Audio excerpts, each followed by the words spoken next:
with every gift known to man, waiting in the palm of your tiny hand. Given the chance to dream a vision that your heart has already seen. Pass the torch, one to another, carry the flame as far as you can. Pass the torch, sister to brother, the journey is yours, the journey is mine, a journey to understand.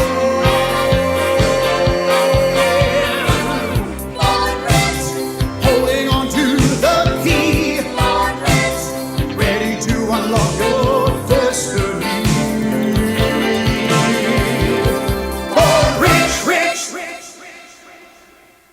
World-famous athletes, astronauts, international personalities who have really made a difference in our world. You and I, we all started out exactly the same, just like that beautiful little baby that you just saw. We were born rich, rich in potential. We have deep reservoirs of talent and ability within us. You're about to embark on one of the most exciting journeys you could possibly get involved with. This program, You Were Born Rich, is the most effective personal development program in the world today. It's been designed specifically to help you realize all of your dreams, live the life that you really want to live. We're going to invite you into a live seminar so that you can experience the excitement, the high energy of actually being there. We have special guest Paul Hutsey on the program.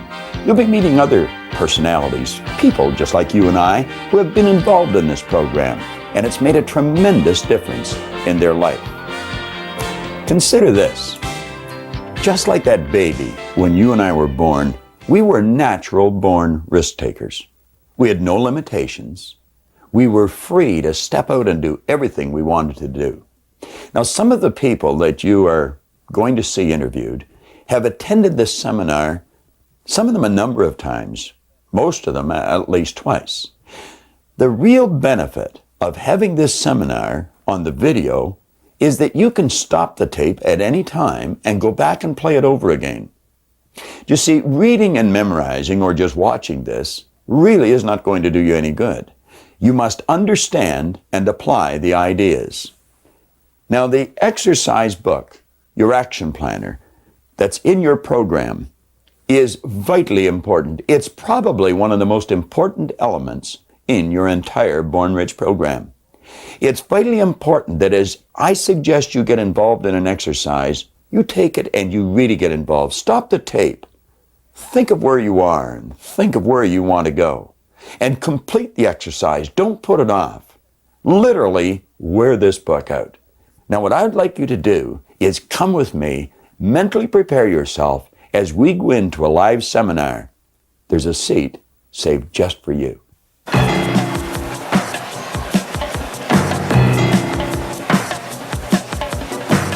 You are about to embark on the most exciting journey of your life.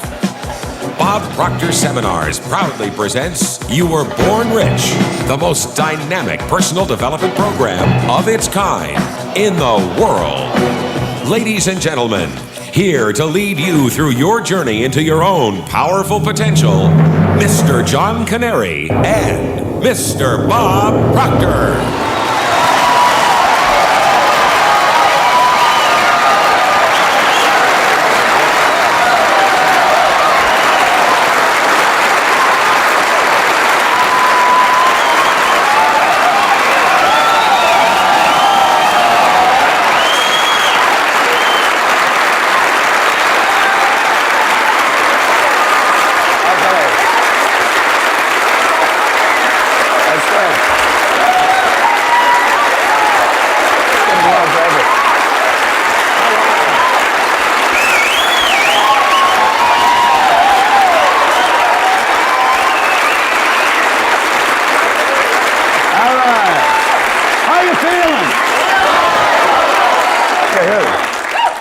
Can we do better than that, Robert? How you feeling? I'll tell you what I'm going to do, Robert. Could all the people on this side of the room just remain silent for just a moment? Let's just try this side of the room, see who wins this contest, okay? How are you feeling? Hold on, Robert. Whoa, my turn. Now, let's see whose side you're on here, all right? How do you feel? Sorry, old buddy. Looks like you won. We're going to get started with Robert. All right. Well, I want to wish you a very warm welcome to our seminar here today. And we've got a special guest who is sitting at home. And we're inviting that person into our seminar, and they're going to experience everything you're going to experience. I know many of you have been through our seminars before. Some of you have never been through our seminars. But I think you'll find if you keep your mind wide open, just sit back and relax, you're going to find it a pretty interesting experience.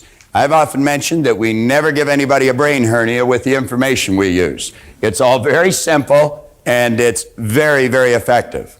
You know, I've spent a long time studying the subject of why we do what we do and why we don't do some of the things that we'd really like to do. And I've come to the conclusion that the two main elements in a successful, fulfilled life is motivation and education. And if we get a proper balance of motivation and education, we're going to find that we're going to be led into some very wise decisions that'll inspire us into some intelligent action, and we will live a very, very fulfilled life. What I would like to suggest you do is flip to page 2 in your action planner. Take your action planner and turn to page 2.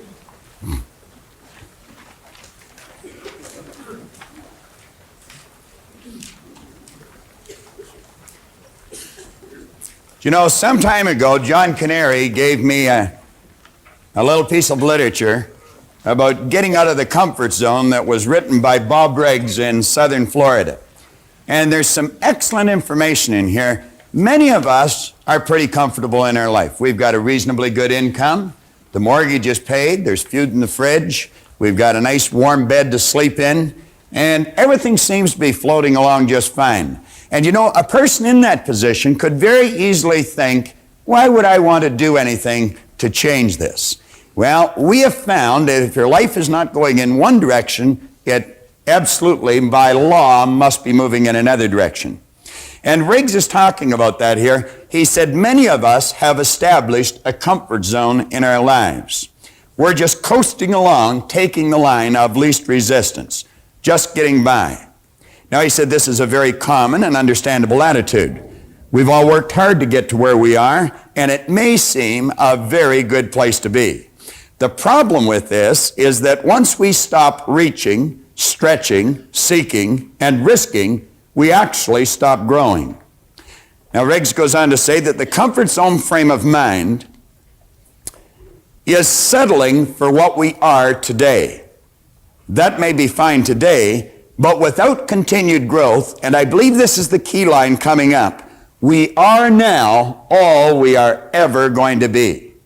Now, for me, that would be a fairly disturbing thought. He went on to say, if you're in a comfort zone, beware. The danger of a comfort zone is that it doesn't hurt, and it might even feel good. Many take that to mean it's a good place to be, but it's not. A comfort zone may be what is holding you back from real growth, real accomplishment, and your potentially exciting and rewarding future. Now, I've mentioned if we're not going in one direction, we must by law be going in another direction. You're either creating or you're disintegrating. Whenever we hear a person say, I like it just the way it is, we know that person is advertising their ignorance of a very basic law of life, because absolutely nothing stays the way it is. Now, if you'll take a look at the top of page 2, there is a concept there by Sidney Herbert Wood, and it's the test of an educated person. I think many of us have had a false concept programmed into our mind with respect to education. We, I think, have been raised to believe that education is going to school for a certain number of years and be able to correctly answer a series of questions. But you know, many people will go to school all their life and be able to correctly answer the questions. But then when it comes to getting out into the marketplace and really making it happen, they just don't know how to compete. Many are withdrawn. They don't even feel comfortable meeting or greeting a stranger. Well, Wood said the test of an educated person is, can I entertain a new idea? Now, I think you know, and I know, that if we're going to improve, we have to have a very open mind. I once heard that an open mind was being prepared to throw away some of our most cherished beliefs when a better idea comes along. Now, you'll find that the vast majority of people seems to back into the future, dragging all of their old experience with them. When they're confronted with a new idea, they ask, does it fit? If it doesn't, then they say it's wrong. Now, what we want to do is ask ourselves, would this new idea improve the quality of my life, or would it get me going in the other direction? Can I entertain a new idea? Today and tomorrow, you're going to be asked to entertain many new ideas, but every one of the ideas that we're going to share with you are going to be positive, they're going to be creative, they're going to be constructive, and they'll definitely improve the quality of your life. Then we see the second one, can I entertain another person? Now, there's many people that would feel totally uncomfortable walking up to a stranger and just saying, hi, how are you today? Pleased to meet you, Jan. Now, do you know some people, when it comes to meeting a person, their head is down, their hand is wet, they're shaking inside, their heart is pounding, and they only do it because they really have to. They would just as soon pull away from the new person. Now, that individual has not learned very much, if anything, about themselves, because we should feel totally comfortable meeting anyone, anywhere, at any time. And then he asks, can I entertain myself? Well, you know, many people are not able to entertain themselves. I spent half my life not being able to entertain myself. I always had to be around someone else. It was always, come on, let's have a party. I absolutely hated being alone. And that was because I really didn't like myself. Now, I have found through studying the ideas that we're going to cover here over the next couple of days, we can develop into very interesting and reasoning companions. Most of the time that we live, we do spend with ourselves. And you're going to find that some of the very best conversations you ever have are going to be with yourself. I get so excited about some of mine, I talk right out loud. That draws, a strange look from people from time to time, but you get such great ideas going in your mind that you just can't help it. Now, here in the first paragraph, we say that this program, You Were Born Rich, is based on the premise that you have rich resources lying dormant within you.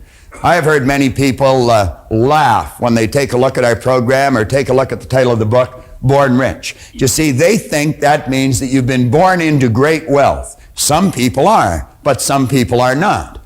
But everyone, without exception, has been born with tremendous resources lying within them. We've got deep reservoirs of talent and ability.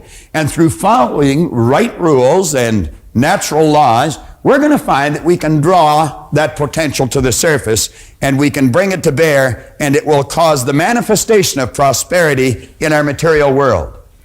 Now, in almost all the seminars that either John or myself does, we take and we put an R here in the board.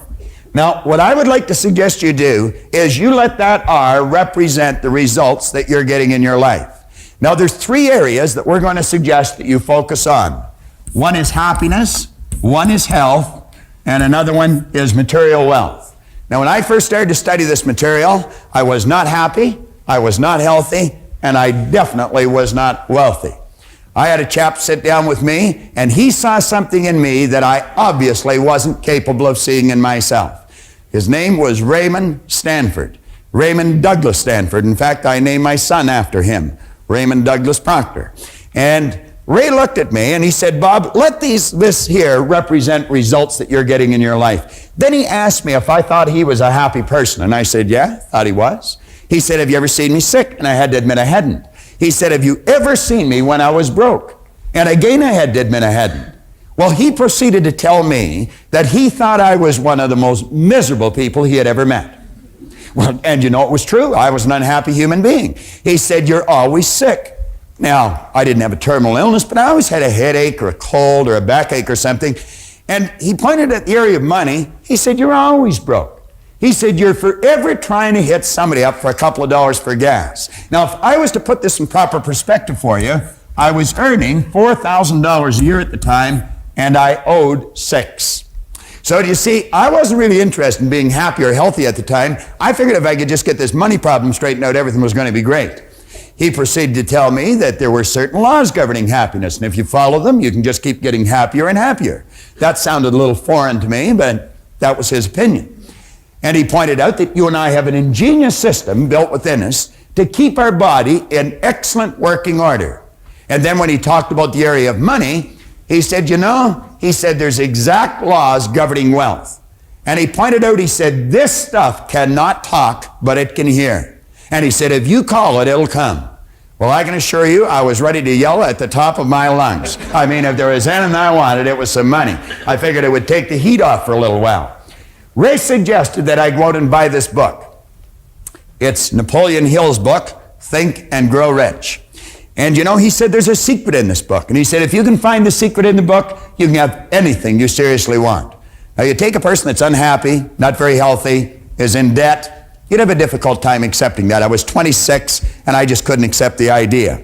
But as Ray said, your way's not working, why don't you try his? And that's what I'd like to suggest to you today. If you're not getting the results you want, your way obviously isn't working, why don't you try ours? Now, I often mention that John and I have got license to brag about every idea we use because none of them are ours. We don't claim that we've originated these ideas. In fact, we openly admit we haven't. We've just gathered them from books here and seminars there and great teachers all over the world. And what we've done is put them together in an organized, coherent manner. So if your way is not giving you the results you want, I would suggest that you take a real serious look at these ideas. Now, I looked for the secret and I couldn't find it, but I found in one place here, he said, a peculiar thing about this secret is that those who once acquire it and use it find themselves literally swept on to success with but little effort, and they never again submit to failure. What a marvelous promise. He said, if you doubt this, study the names of those who have used it, wherever they've been mentioned. Check their records for yourself, and you'll be convinced. Now, he lists upwards of 100 names here. He's got Henry Ford, William Wrigley, James J. Hill, George Eastman, Theodore Roosevelt. He goes on here, John D. Rockefeller, Thomas Edison, Luther Burbank, Woodrow Wilson. How could I relate to any of those people? I couldn't relate to them. But you see, in that first part, he said, check their names or check their records wherever they've been mentioned. So I did that. And I got out books on Edison, and I got books on Rockefeller, and I got books on Woodrow Wilson, and all the great people that he had mentioned here. And you know what I found? I found they were no different than you. They were no different than me. Many of them had very little formal education, which made me feel fairly comfortable because I didn't either. Many of them had very, very rough roads to start on. But I found out we're essentially all the same. Do you know what was different? The results they were getting. And as I studied on here further, in his chapter on persistence, and he mentions that persistence to the quality or to the character of the human being is like what carbon is to steel, he said the only thing that he could find in Edison or Ford that he never found in everyone else was persistence. They'd get a hold of an idea and they'd stick with that idea. And I look back in my own life, and I never did that. I'd try something a couple of times, and if it was rough, I quit. I'd have people saying, oh, Bob, why don't you just give it up? I'd say, yeah, you're right, and I would. Now, you see, the people I was mixing with, they were losing too. I never stuck at anything. So I made up my mind, if I ever found this secret, I'd work it right until I died. Now, I did find the secret. It was in 100 different places in the book, and it was simply sit down, decide what you want, write it on a card, carry the card in your pocket, and read it as often as possible every day. Now, keep in mind, I was earning $4,000, I owed $6,000. I was sitting in a fire hall at the time, and I wrote on the card that I was going to have in my possession by New Year's Day of 1970, $25,000. Now, I wrote that on the card in 1960. You know, the idea of having $25,000, it was sort of a fantasy. I don't think there was $25,000 in the whole fire hall at the time. Now, I wrote that in the card in 1960. Keep in mind, I gave myself a decade to pull this deal off. I really didn't believe it was going to happen. But I found out a couple of things. I found if you write a lie on a card and you read it often enough, you're going to start to believe it. And you know, William James, back around the turn of the century, he said, believe, and your belief will actually create the fact. Well, I did what he suggested. I read this card every day. I'd carry it around and I'd just keep reading it. And one day one of the guys in the fire hall got a hold of it and they pulled the card away and they passed it all around. Everybody started to laugh. Proctor's going to get rich. I had a chap in a seminar the other day that he said the same thing had happened to him. He was in a seminar and he got one of these gold cards and they passed it around at work and he said, everybody laughed at me, but he said, I'm winning. Now, I didn't read the card in front of anyone any longer, but I kept reading it. I'd go to the bathroom, and I'd sit in the toilet, and lock the door, and I'd read the card. Or I'd be driving down the street, and I'd come to a traffic light, and I'd haul the card out, and I'd read it. Now, something very funny happened to me. 1 year later, I was earning $175,000 a year. Now, that's an enormous change, and it went well beyond $1 million in a year. Now, that was not supposed to happen. See, everything I'd been taught since I was a little boy indicated that if you don't go to school, you can't win. If you don't have business experience, you can't win. I had not gone to school. My second month in high school, they asked me to leave. I'll never forget how happy I was when they made that decision. As I look back, they were probably much happier than I was when they made that decision. But here I was, I was 16, I had very little knowledge, I had absolutely no skills, and at the very best, my attitude was poor. What chance did I have? I really didn't have any, but I didn't know that. And so I just bummed around from job to job, in and out of the Navy, in and out of factories, in and out of bars, mostly in and out of the bars, until I was 26. Here I was at 26 when Ray sat down with me. I had very little knowledge, absolutely no skills, and my attitude had not improved greatly. But he introduced me to this idea, and I found out it doesn't matter what's happened in the past. You may not have a colorful background, and maybe you have. You may not have a lot of formal education, and maybe you have. But it really doesn't matter if you've got a goal and you're willing to stick to it and study the laws, you're going to find out that you can win. Now, that was like an emotional impact, and I had to find out what happened to me. And so I made up my mind that someone had either written in a book or they were talking about it. And I made up my mind I'd read every book that was ever written if I had to. And I'm going to tell you, I have one of the finest libraries on personal development, psychology, the area of the mind that you're going to find anywhere. And I don't just mean library of books, I mean library of tapes and records.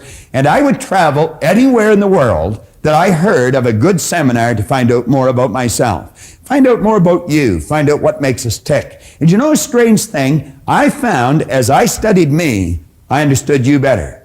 Because we are essentially all the same. And that's just sort of the way it works.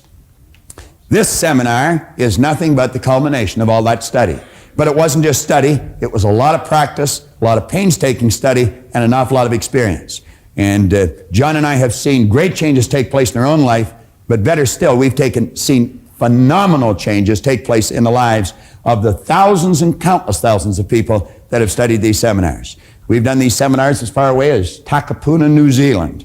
We've done them all over the United States, every state in the United States. And we've done them all across Canada. People in England are studying this right now. As a matter of fact, this book, Born Rich, is being read in Russia right now. That's a fair distance away from here, and it's a lot different philosophy than most people in that country are used to. Now, we point out here that material wealth is a normal and a natural state for you to live in. Intellectual comprehension, come down to the third paragraph on page 2. It's vitally important. Intellectual comprehension of this program is not difficult. In a relatively short period of time, you will be prepared to correctly answer a battery of questions about this Born Rich program. If you read it, memorize it, you could answer almost any question in it. But that doesn't mean that you're going to win. You could very quickly say, I know. Someone mentions something, we'll say, I know. I know somebody that says that all the time. Doesn't matter what you say to her. Vera says, I know. All right. Now,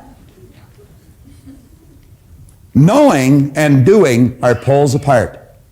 And I point out in 2 or 3 places in the book that reading and memorizing are not going to make you successful. It's the understanding and then the application of wise thoughts that count. You must understand the idea, and you must go out and act on the idea, regardless of how much your old program wants to hold you back. You've got to bust out of that shell and do the thing that you've got to do. Now, John Ruskin here gives us an excellent concept on education. He said, education does not mean teaching people what they do not know. It means teaching them, showing them, leading them to behave as they do not behave. Now, the compensation that you're going to receive for following the ideas that you're going to be studying for the next couple of days is absolutely incredible. I could do nothing but keep expressing great ideas when I talk about the good that can come to you. You can do anything you want. You can have anything you want by following these ideas. Now, I choose to believe that every one of you wants something. Way down deep inside of you is a dream. And every now and then that dream floats to the surface of your conscious mind.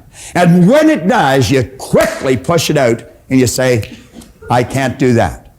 Now, the truth is you can, you just don't know how. And if you can get that straight in your mind, I'm going to tell you, you busted out. Now, Vernon Howard one time pointed out in a magnificent book, Mystic Path to Cosmic Power, you cannot escape from a prison if you don't know you're in one. You cannot escape from a prison if you don't know you're in one. Well, I think we're all in one to some degree. But that dream you've got that comes to your mind, I would suggest you look at it real carefully. I was given a cassette tape by a gentleman in a seminar that we were conducting a couple of years ago, and it was a copy of a speech made by a minister out of Minneapolis. And there were a couple of lines in that tape that were absolutely incredible. He said, the saddest thing when he's officiating at a funeral is not the death of the body, but the death of all the dreams. It's that house you were going to build and never built. Maybe that car you were going to get, never got. That trip you were going to take and never took. The business you were going to start and build, but never did. Well, the saddest thing is not the death of the body, but it is the death of all the dreams. We've got to do what's inside of us. Let's not go to the grave with the music still in us. Now, as we go through this seminar, John's coming on in a minute to lead you through the part about proper use of the seminar. But as we go through it, understand this.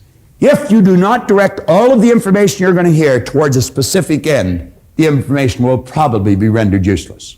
So what I would suggest you do, as John's coming up here, just jot down in shorthand, in your book, anywhere on a blank space, that's something that you want. And look at the quote on the bottom of page 2. Ralph Waldo Emerson said, do the thing and you'll get the energy to do the thing. Do the thing and you'll get the energy to do the thing. Don't wait. Start right now, whether you're ready or not. Just say, I'm going after it, I'm going to get it, and your present circumstance has got nothing to do with where you're going. Later on in the book here, you're going to find that there's a quote by a magnificent author. He said, your circumstances may be uncongenial right now, but they will not long remain so if you perceive an ideal and strive to reach it. Now think of that. You may not have much money.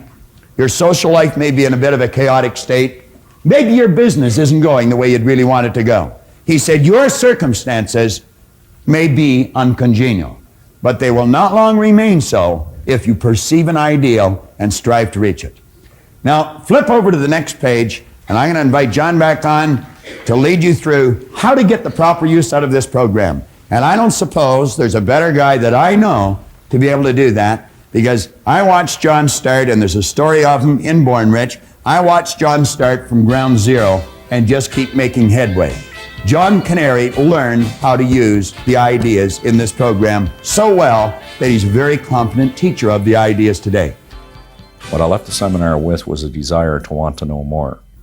There was something about it that stimulated a desire within me of all the things I ever wanted to do, but no one ever told me that I could do it. And I believe when I walked away from there, I felt very comfortable, at least with the idea that, hey, there is something about me that if I learned to use it properly, that I could actually go out and achieve it. Even though I didn't know how, I believed that that was a starting point. So that was the beginning for me, and what I got most out of that particular seminar. I believe where we went from there is, at that time, there was only perhaps a half day to a one-day seminar. And it was structured around the Earl Nightingale material, of course. And it wasn't as, I guess you could say, as prolific as it is today, although it was as energetic as it was today, and probably even more so. But today there seems to be a smoother flow, a more structured presentation, a more organized presentation in a way that an individual can actually take it and use a step-by-step methodical approach to actually working with their creative process.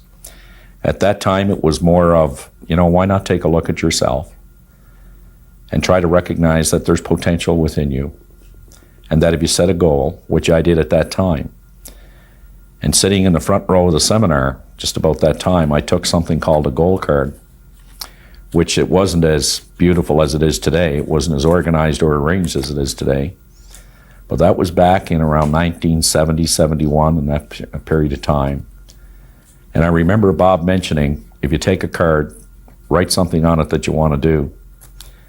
And if you read it every day and do the best you can every day, you're going to achieve it. Now, I don't know how many people that day, wrote something on a card, but I would say most of them were actually writing something out. But I think it had a profound impact on me to the point that I wrote down that I was going to be doing what Proctor was doing. And even more importantly, that I was going to be doing it with him. Now, I'm sure that I talked to him on a number of occasions that particular day, but I was just like anyone else sitting in the audience. He probably heard that story from a number of people or related goals, something of that nature. But I knew that I was going to, I didn't know how. So wherever he was running a program, because I identified so much with the way that he explained it, there were so many people talking about how to in their seminars, and I was exposed to that. I was in training courses with respect to the product that I was selling at that time. But he was getting to a point where it was kind of like all of a sudden you could see that you could do it, even though there was no special methodical method to doing it. So when I walked out of there that day with a 3x5 card with something written on it to the effect that I was going to be doing this program like he was doing it and with him, I was wondering what would happen if I had told a lot of people that. Well, I didn't bother telling anybody, but I kept going back to every seminar that was being conducted, no matter where it was. If it was in Chicago, in Toronto, if it was in London, if it was in Kingston or Montreal, that's where I would end up. And I think that, the fact that I was available so much and in every seminar, that Proctor began to wonder, who is this guy? And before long, he started calling me, and we started to develop pretty good relationship, pretty good friendship. The rest of that is history, of course. I've worked with every major company, people from every walk of life, from professional hockey teams, professional baseball teams, many major corporations, and have not regretted one day of it, as tough as it's been. So let's give John a real warm welcome as he come on and lead you through that.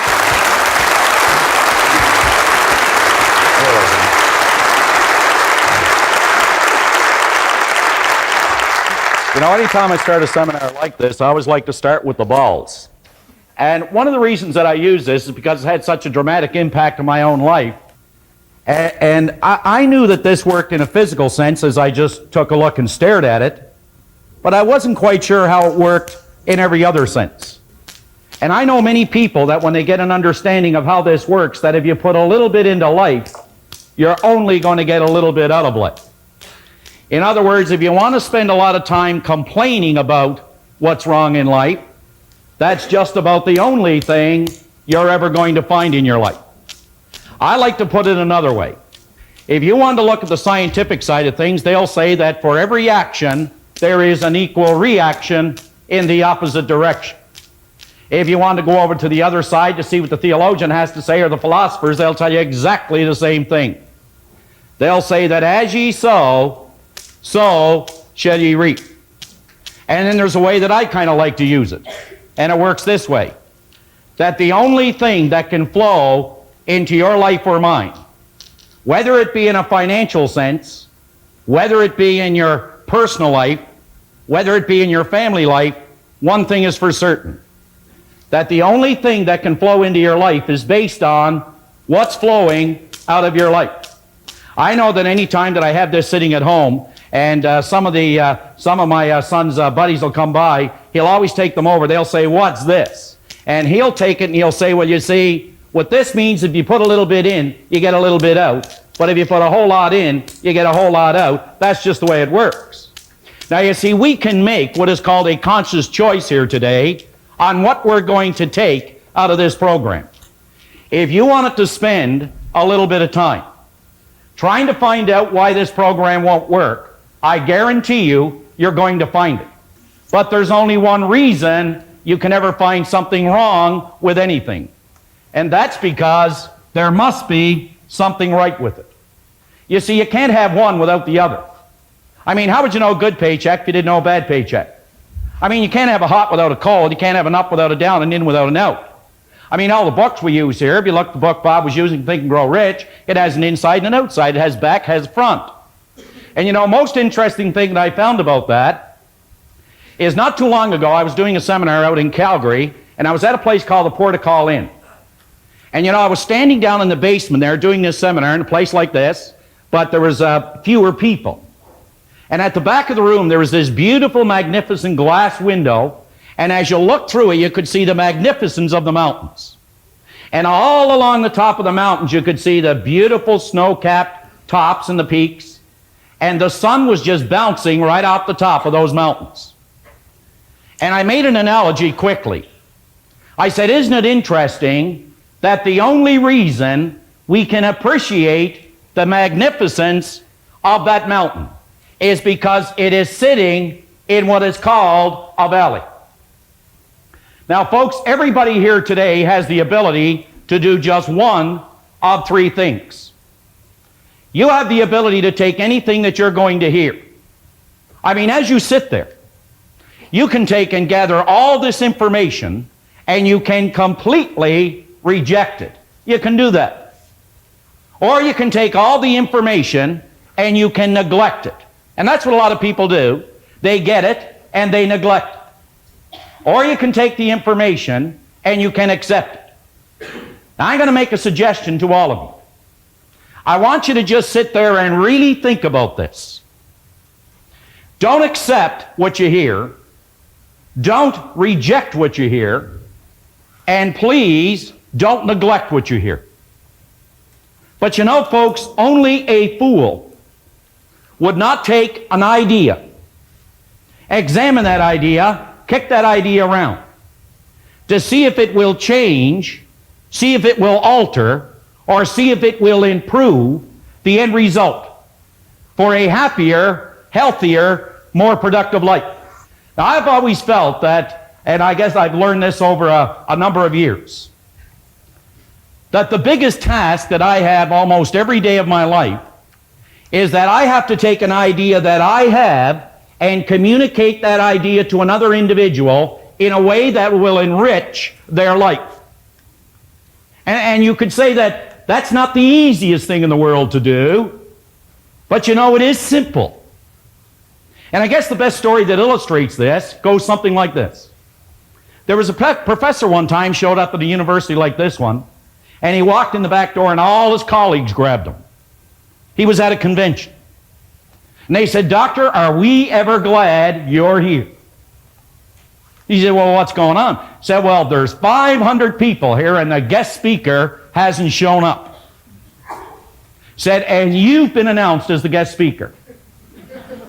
"Oh, now, hold on a minute." He said, "I'm not one to go out there and give a talk in front of all my colleagues." But he said, "What's the subject?" He said, "That's the thing, you see. You're the only one that showed up without your spouse. That's why you're giving the talk." Well, he said, "What is it?" He said, "The subject's on sex." "Oh, no, not me.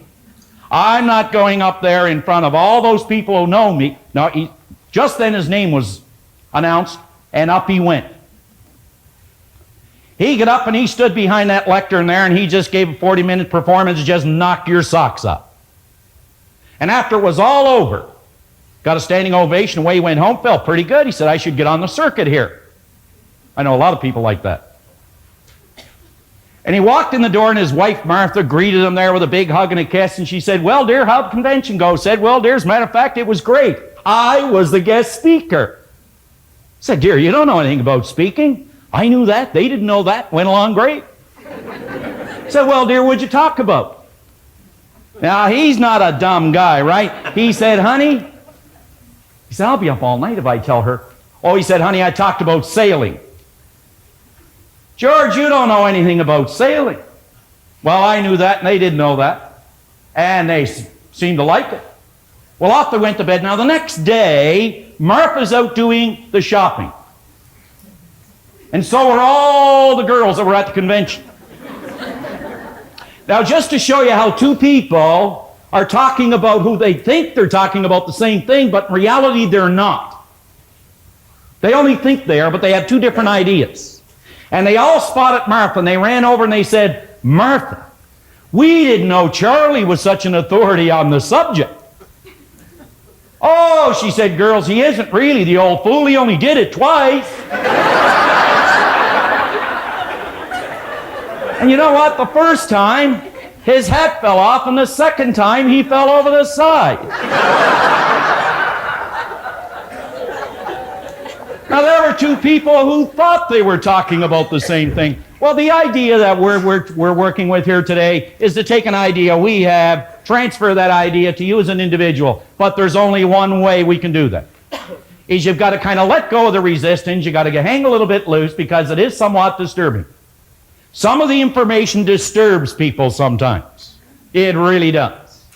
It actually does. It was a Bishop Sheen was giving a great talk every Sunday afternoon. And one Sunday afternoon he was giving the talk, fellow put his hand up in the air and said, hold a minute, Bishop, you don't believe all that jazz, do you? Oh, he said, I believe it all. He said, come on, Bishop, you don't believe that story that Jonah was in the stomach of the whale? Ah, he said, I believe it, Bishop. He said, come on, Bishop, not Jonah in the stomach of the whale. He said, come on, you're a grown man. No, he said, I believe it. He said, well, tell me, Bishop, how are you going to prove it? Well, he said, I'll tell you what. When I get to heaven, I'll ask him. He said, yeah, but Bishop, what if you don't find him there? He said, then you can ask him. So you see, if you want to reject it, you want to neglect it, go ahead. I know the information works. On page 3, at the very top, the suggested use of this program, and you know, Bob mentioned earlier that I've actually taken these ideas and I've made them work. As a matter of fact, I can remember when I first picked up the information from this program, I believe it was Earl Nightingale's Lead the Field. And I was given a suggested use of how to use that program, which took 5 minutes. Bob was working with Nightingale at that time, I wasn't. And he sold me a program for $245. That was back in 1968. That was a lot of money in 1968. That's a lot of money today for a lot of people. And he said, now here's what you do. You take this tape, put it in your cassette player. I didn't have one of those. And he said, what you do is turn the cassette on because it wasn't a popular thing in cars. But he said, you listen to the first tape all week. Then go to the second one and listen to that all week. That was the suggested use of the program at that time. So you see, I watched this program grow up. Not only grow up, but I've been able to take it and maximize it more than any individual I know that has ever gone through this seminar. And I can say that, and I can say it with conviction, I can say it with commitment. So let me just walk you through a couple of steps. Born Rich is the beginning of an exciting journey you're about to take. And like all journeys, which are properly planned and completely enjoyed, you must have these 4 basic points. You've got to work these 4 basic points. See, it's the old idea that there are 2 simple words that we could implement to really get the results we want. The first one is called order. Order. Order is the very first law of creation. And the second word is movement. And when you have order and movement working in your life, what begins to happen is there's a pattern of growth that begins to develop. You see, I think that we try to get here without first covering or bridging the gap of these steps along the way. So if we have the order, and the order is to make a decision that no matter where I am, no matter how well I am doing, I can do better, and I'm going to set an objective to bring about that order. And then we use the movement, which is known as a system, and I believe that Born Rich is a system. I don't believe it, I know it. You only have to believe something till you understand it, then you don't have to believe it anymore. But belief is the fuel to get you off the ground. So the first step, a clear understanding of where the journey begins. A very clear understanding of where the journey begins, and I don't know anybody that'll do that more effectively than Robert when he comes back up to start going through the basic concept and the creative process. Number 2, checkpoints en route to help you stay on course. You see, I believe we know, for the most part, a lot of us what we want. And as Napoleon Hill said time and time again in this great book, he said, you must know what you want, why you want it, when you want it, and an idea on how you're going to get it. You must know what you want, you must know why you want it, you must know, he said, when you want it, and he said you must have an idea on how you're going to get it. So we need checkpoints en route to help us stay on course. Number 3, a clear understanding of your destination. I believe one of the greatest definitions that I've ever heard of success in my life is that success is not a destination, never has been, but it is something called a journey. It has always been what is called a journey. It is not something you get, it is something you're becoming. It never ends. It's infinite in terms of growth. And number 4, a commitment. You know, I've spent a lot of time studying, as everyone else, books such as In Search of Excellence, In Pursuit of Excellence. I know when I look at Paul Hutsey, I think a lot about excellence. And you know, excellence is perhaps one of the most important words in your life. But one of the reasons for that is because Paul knew about excellence 20 years ago. His company, they published something called In Search of Excellence and The Pursuit of Excellence. But what does the word mean? I hear people say excellence in this, excellence in that. What does the word mean to you? Well, I'm going to tell you what the word really means. It means a commitment to completion. Folks, you never ever want to forget that. Excellence is simply a commitment to completion. The steps are not easy, but the understanding of the steps are easy. If you remember, it's a commitment to completion. That means completing the things around home. It means completing the things at your work. It means completing the commitments in your personal life. It's a commitment to completion. You will agree a person would be very foolish to tell themselves they are presently in Atlanta, Georgia, and their destination is Dallas. If in fact they were actually in Calgary, Alberta, with Dallas, Texas as their destination. Do you know how many people that are trying to set a goal, they don't know where they're at, consequently they don't know how to get there? Unbelievable as this may seem, this is the classical error millions of people make philosophically with their lives.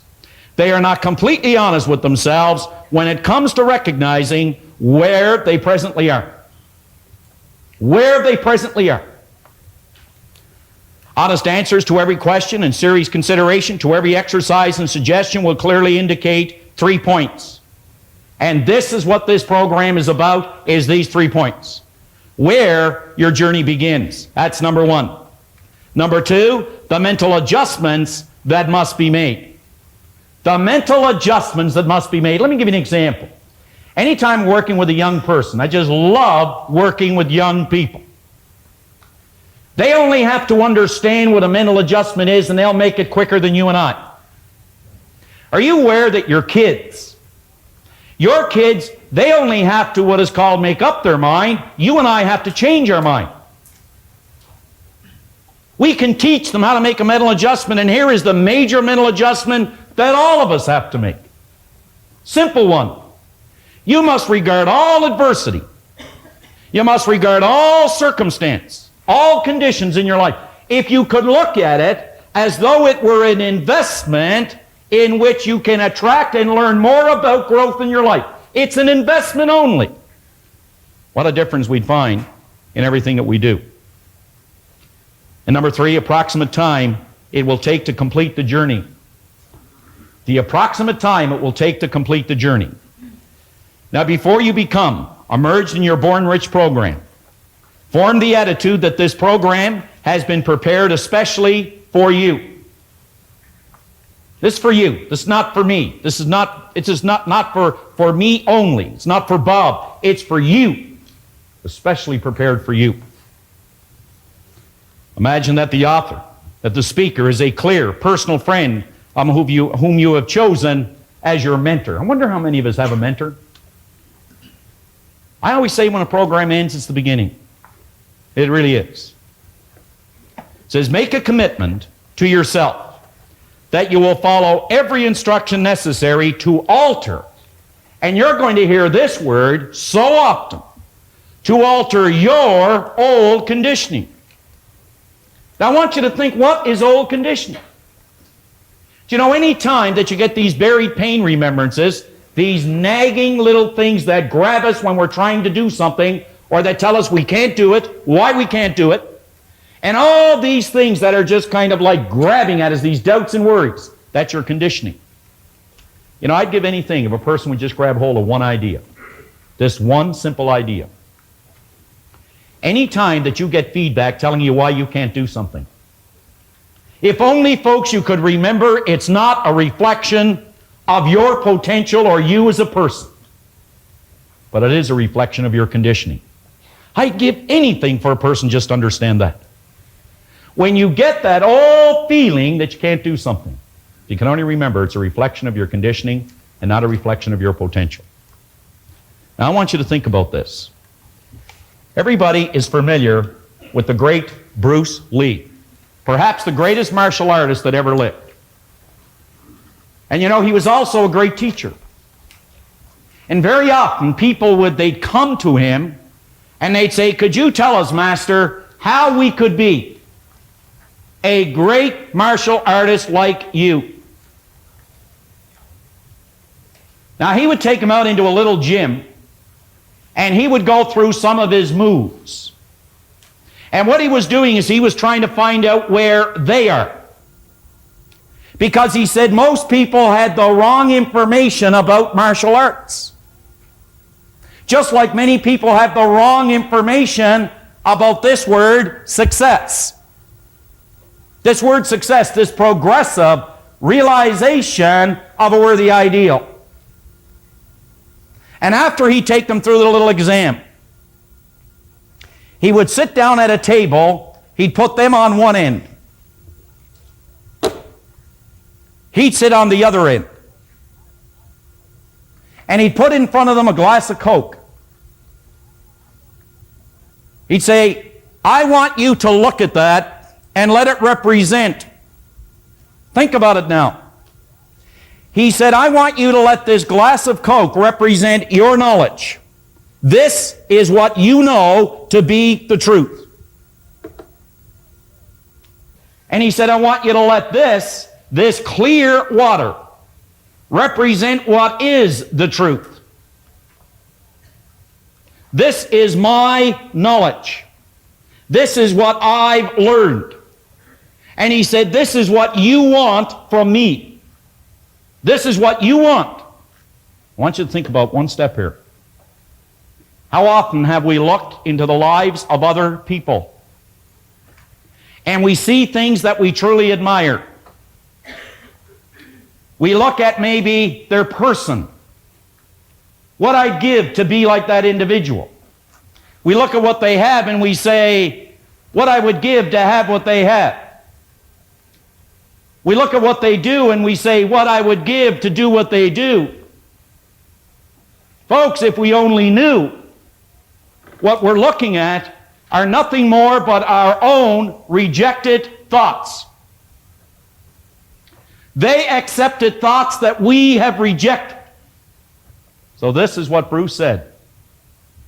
I can't give you my knowledge because, you see, there's too much of yours. However, he said, if you are prepared to let go of yours and make room for mine, then we can work together. But as long as you hold on to this, I can't give you this. Think about it. Are you prepared to let go of what you've learned? And by that, I don't mean to just cast it aside, but to examine it. And to take a new idea that you will hear in 2 days here. A new idea.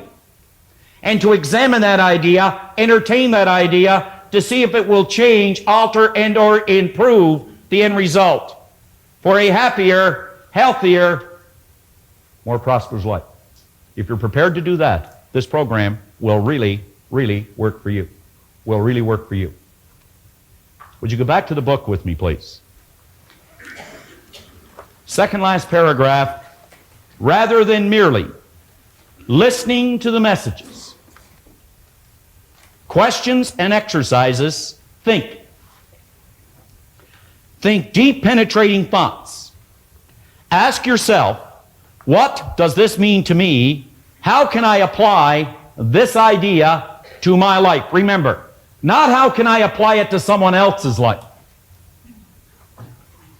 How can I apply this idea to personal growth and development in my life?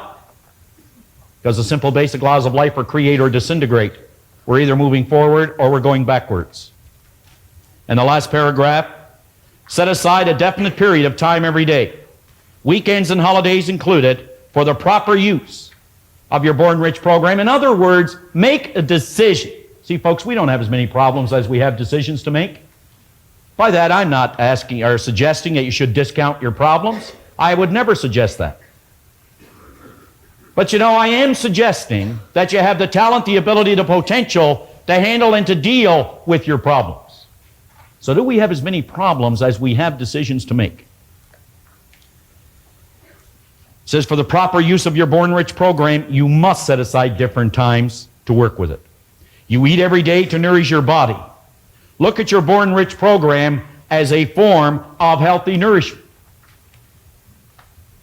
for your marvelous mind, and use it daily until its use becomes habitual. Until its use becomes habitual. Now, in 2 minutes, I'm going to bring Bob up here to go through the basic concept, which is the real star of this program, is what you're going to see on the board. It's what it's all about. The first time I was introduced to this concept, believe me, it hit me. I had such impact on me. Didn't change anything right away, but it showed me a way to do it. In 1973, I had something written on a goal card. Had something written on a goal card. And on that goal card, there was something very interesting. I said, on March the 1st, 1973, what I wanted to do was this very program. Now, at that time, I could not lead this group, you could say, in silent prayer. I could not have led this group in silent prayer. Could not. But I wrote on it that March the 1st, this is what I was going to do. Now, when February the 28th rolled around, now I tell you this for your benefit, not mine, for your benefit, because someone sitting here today is probably thinking exactly what I was thinking, but maybe in a different area. I had absolutely no credentials to do this. None. Absolutely none.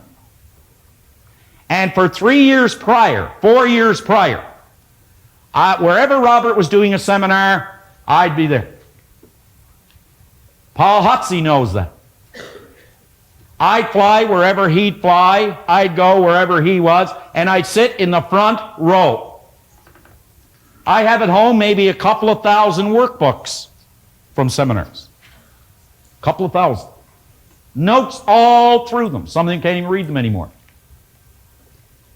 Now, on February the 28th, after 4 to 5 years of a lot of pain, and there was, 4 to 5 years of a lot of traveling, and there was, a whole lot.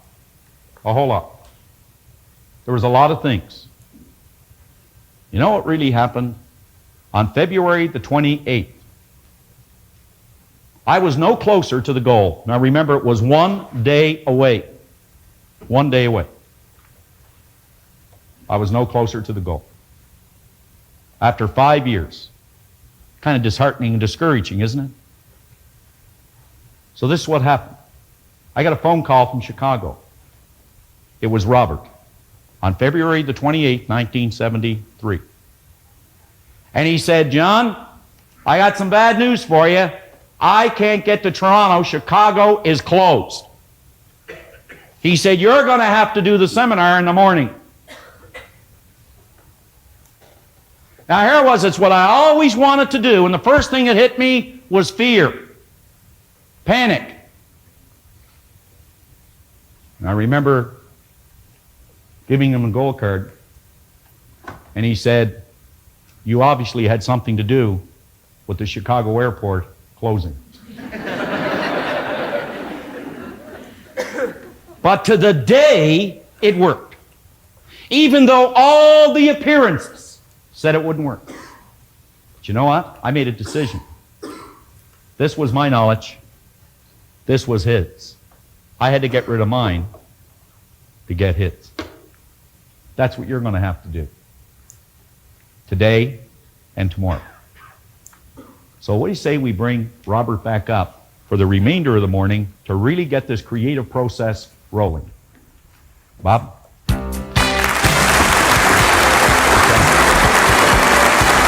So what do you say we bring Robert back up for the remainder of the morning to really get this creative process rolling? Bob?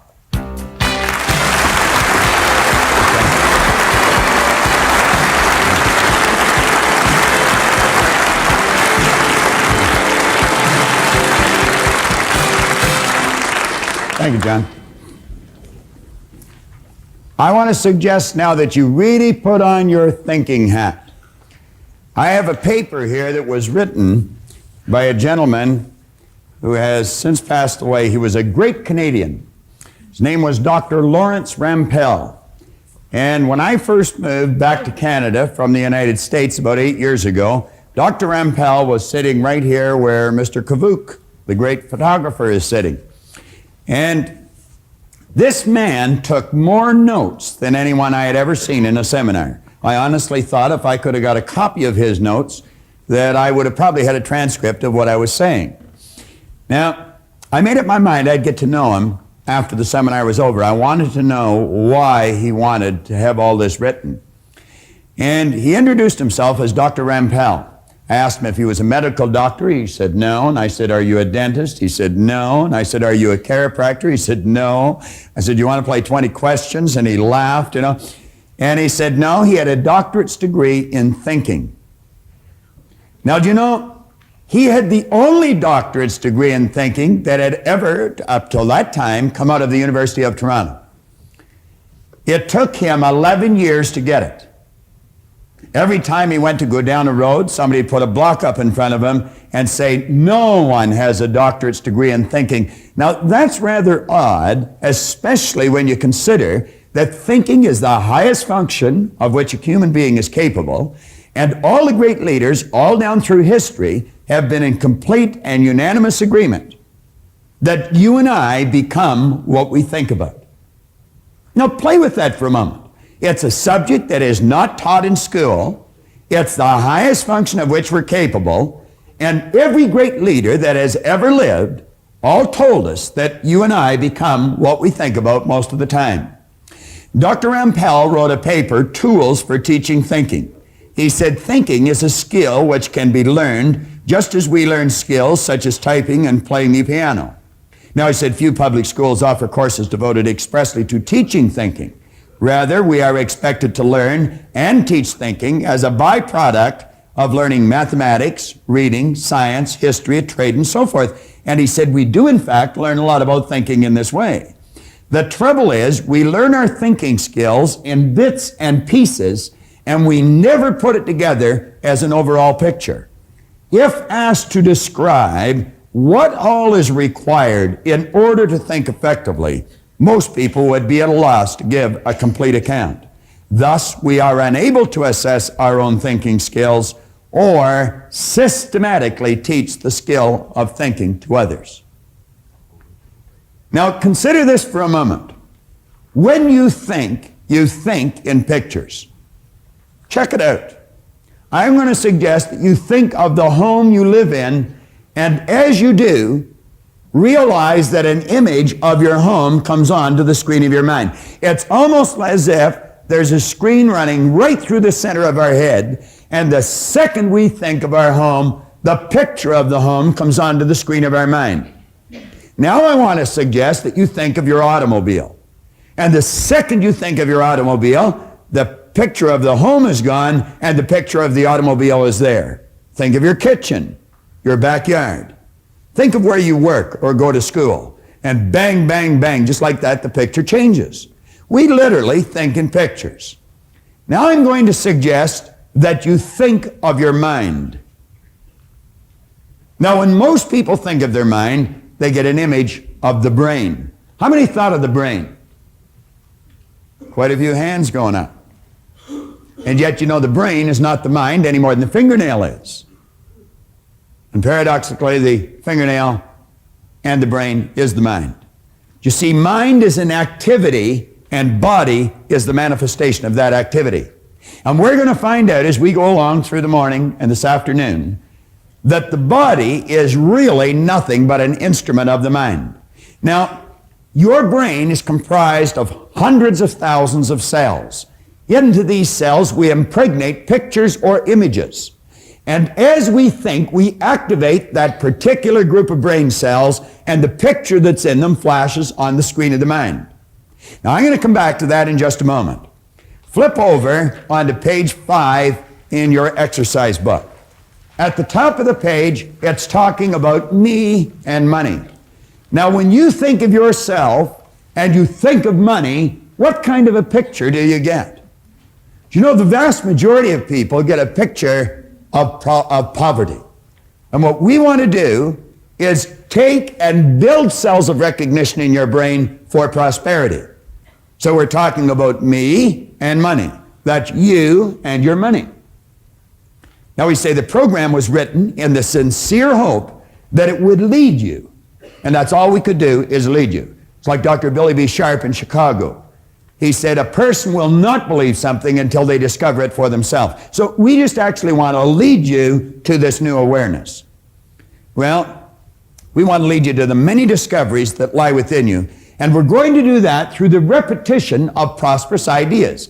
What we're going to do is tell you one thing 10,000 times and 10,000 different ways. And we're going to cause pictures to fly on the screen of your mind until you get a clear picture of greatness and prosperity locked up within you, because that's what they're, regardless of whether you understand that or not at this point. Now, we're suggesting that you start to see money. Whenever you think of money, see this stuff as an obedient, diligent servant. You're the master, it's the servant. And don't ever get that equation reversed, or you're going to find yourself in very, very deep trouble. You can use this to provide service far beyond your own physical presence. If you and I had no money, we'd still be able to provide service, but the service that we provided would be confined to our physical presence at any given place or any given time. However, if we had some money, we could provide that service far beyond our own physical presence. So let's make certain that we get that programmed into those cells properly. Now you come down a little further, we're going to say here that lack and limitation can only exist when we make room for them in our mind. But prosperity consciousness knows no lack and it knows no limitation. Now, I want to suggest that you resolve to just completely take the lid off your marvelous mind. Just blow it away. And let the greatness start to flow around in there. Now, flip over to the next page. When we start thinking about money, and we start thinking about ourselves, as I suggested, we get images on the screen of our mind. Now, on page 6, we say throughout your entire Born Rich seminar, your attention is directed at the importance of your mind. The type of thoughts and ideas which occupy your consciousness are of paramount importance in developing prosperity in your life. Your mind is either in an orderly or a confused state. Order must prevail. John mentioned that a little earlier. Order and movement are what necessary. Well, we start with the order. So we say order must prevail in your mind if you ever hope to see it manifest in your material world. Now, you want order in your material world. That means meaningful relationships. That means prosperity and growth in our business. It could mean all kinds of things that are good, but they all have to start in here. Everything starts in our mind. Well, if we're going to have order in our mind, we must have an image of our mind, and most people don't have. So what we're going to do as we go through the seminar is build brain cells. Now that may sound a little strange to some of you. You may be sitting there and thinking, well, this is ridiculous. How can I build brain cells sitting watching this box? Well, I can assure you that you can, and I'm going to convince you very shortly that you're able to.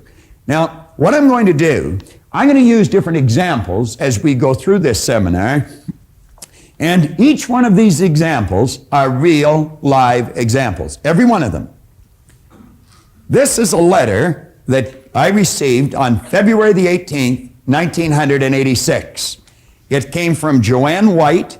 She was the regional administrator to the vice president of sales for the Metropolitan Insurance Company in Kansas City.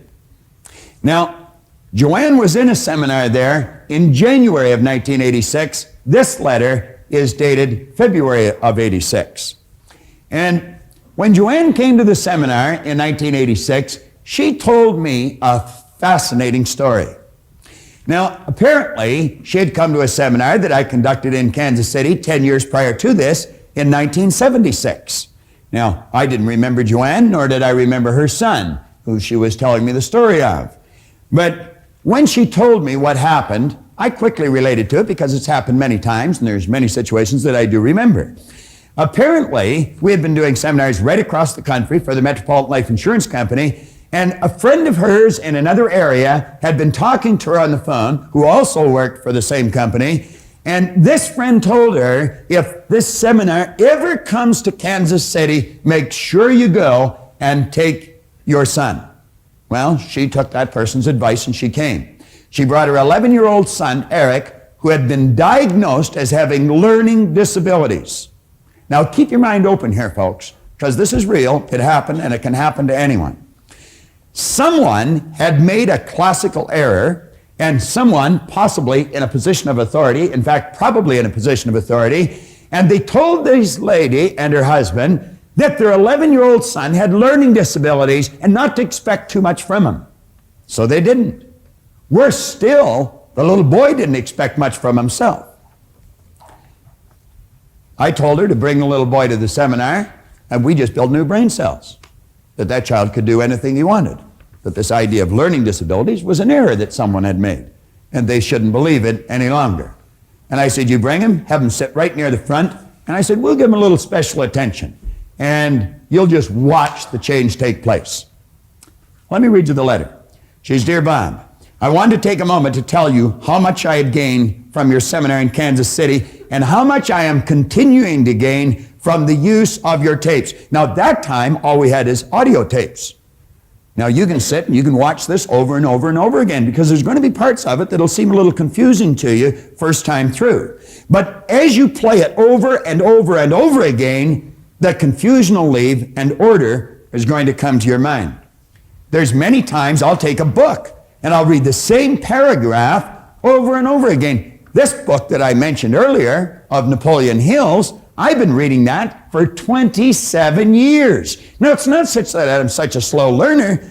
It's just there's so much depth in the book. My wife's sitting back there and she's saying, no, it's not the depth, it's that you're a slow learner. But, and anyway, that's just her opinion. All right. Now, she said, I listen to the tapes each time I get in my car, and I intend to continue to do so. And, of course, you've got the audio cassettes from this seminar as well, so you can just snap them into your car. Remember this. If you only drive 25,000 miles a year, you're spending 13, 40-hour weeks behind the wheel of that automobile, all of which your conscious mind is free to travel around and do anything it wants to do. Your body is programmed to drive the car. Well, she's, Bob, I'm sure at times you ponder over the long-range effects of these seminars. Do you merely get people excited and then once you leave town, forget it? Well, I attended your seminar when you were in Kansas City 10 years ago. I brought my 11-year-old son who was going through some trying times in school. He had been diagnosed as having learning disabilities and he was really struggling. Listen to this. He was certain he was a reject. What a terrible thought to be running through the little kid's mind. I'm a reject. Many adults running around with that thought in their mind. You could have been sitting with that thought in your mind. You might be sitting with that thought in your mind. I'm a reject. There's no such thing as rejects. God didn't make any rejects. But as I brought Eric to the seminars, he learned that you can do anything or be anything that you believe you can. He learned to set goals and to achieve the goals that he set. Listen to this for progress. I am very proud to tell you there was both an immediate and a long-range change in Eric's performance. In that same school year, his grades spiraled upwards and he became an honor student. Eric attended Bay State. He is an Eagle Scout. He was listed in Who's Who in American high schools. He was editor of his school paper. He qualified for scholarships, that's plural. He had his choice for college. And at the present time, he's a junior at the University of Missouri, and he's on the dean's list. I feel a great deal of this can be credited to the fact that this 11-year-old boy learned he could do anything he believed he could, and he became a goal setter.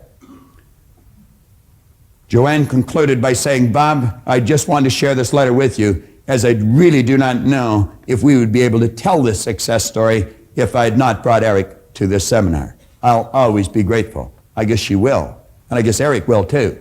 And what was the big win? Was it the Who's Who in American high schools? Was it being editor of his school paper?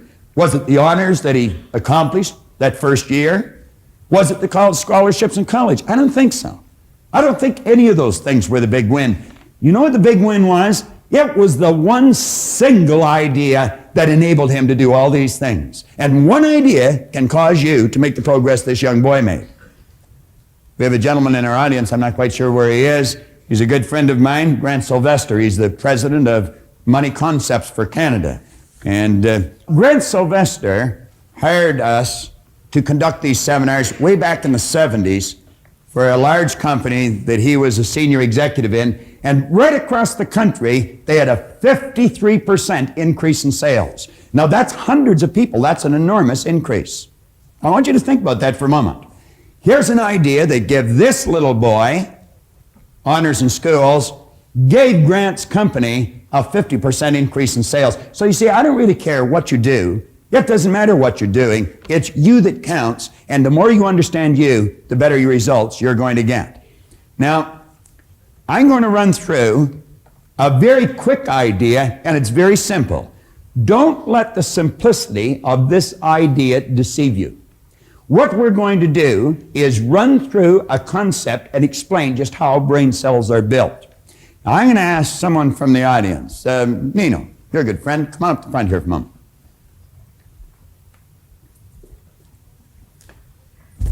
All right, Nino. Wonderful, Bob. Give Nino a hand.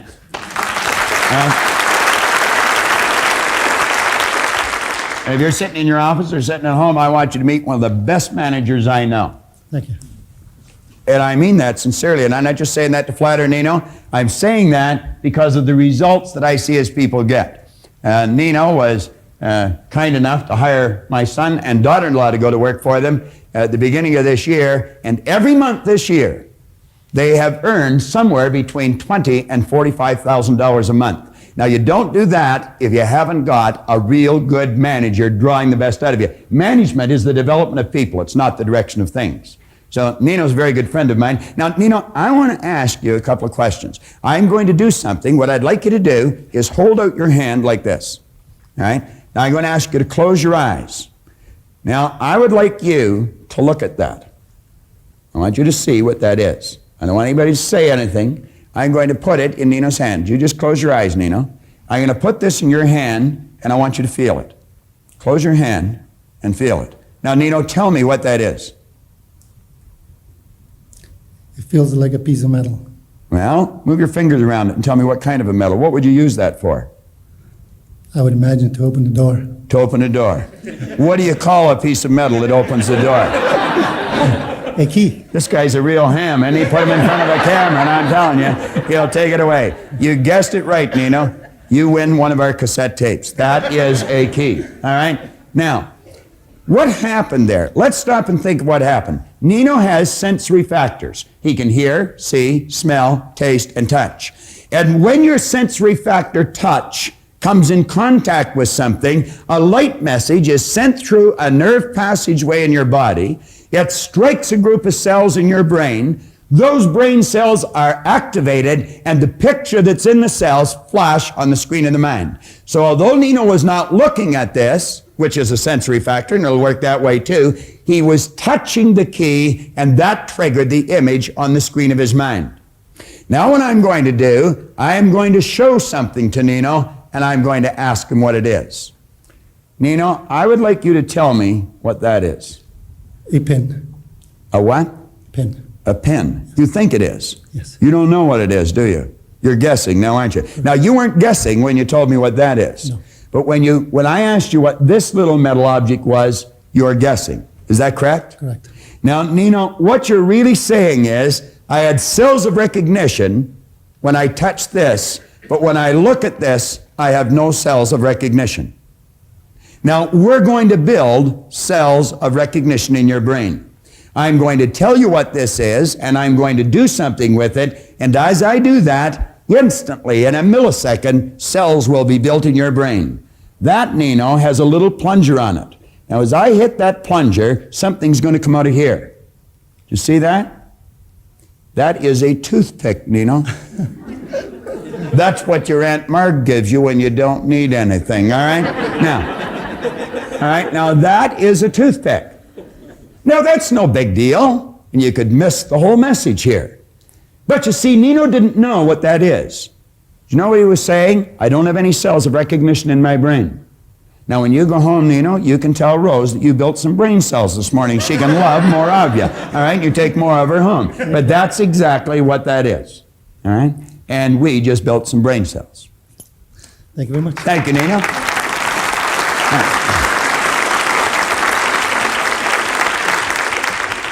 Nino Spazzeri is, without question, one of the greatest real estate sales managers I've ever met. And you know, I told Brian something, and I'm going to tell you something. Whenever you go to do something, make certain that the people you surround yourself with are very successful. Carl Menninger one point in time pointed out that environment is more important than heredity. In other words, the people you find yourself surrounded by are more important to your success, your well-being, than what's built right into your genes at birth. And I suggested Brian go and see Nino. I told Leslie go see Nino, go to work for the man and listen to him and do what he tells you. And he'll draw the best out of you. And that's exactly what he's doing.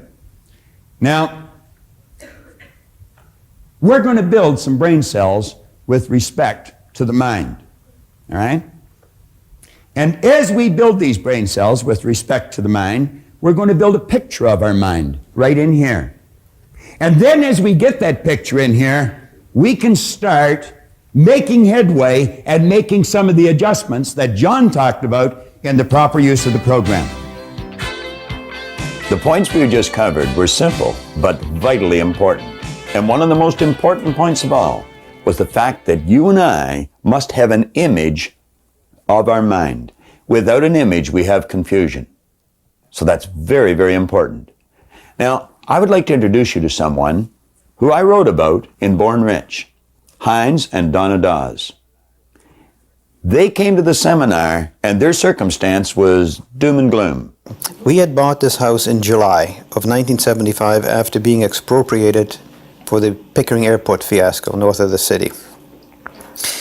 And almost every evening I would come home and I would be extremely negative, started to take out my frustrations on Donna because the mortgage payments and everything else was more than what we expected. And after you buy a home, you have to buy curtains and things like that. from 7:30, I believe, until 10:30 at night. I would probably say during those 3 hours my life changed totally. Because from an almost decision to having to sell this house to 3 hours later to having a target of having a Cadillac paid for in 3 weeks, that is a tremendous change. An important point here is that Heinz Dawes had been an insurance agent for 15 years. He had great information. He had heard many motivational speakers, but he was still at the financial point where he was going to have to sell his house. Heinz's problem was confusion. He did not have an image of his mind, and that's what made the difference. Unfortunately, a lot of those, if you want to call them motivational speakers, are geared on a very narrow, specific point.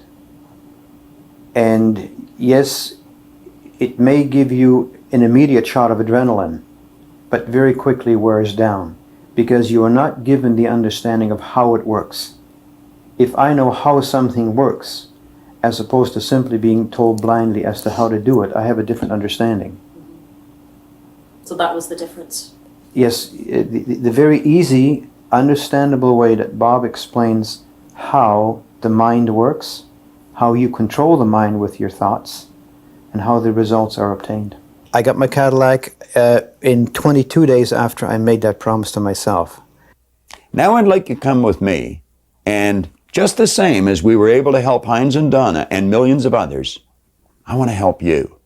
Watch closely, and we will create an image of your mind that you can work with for the rest of this program, for the rest of your life. We were talking about building brain cells and developing an image and placing it in these cells for our mind. So what we will have then are cells of recognition. When we think of our mind, rather than drawing a blank or drawing on a picture of the brain, we actually have a workable image that we can start to use.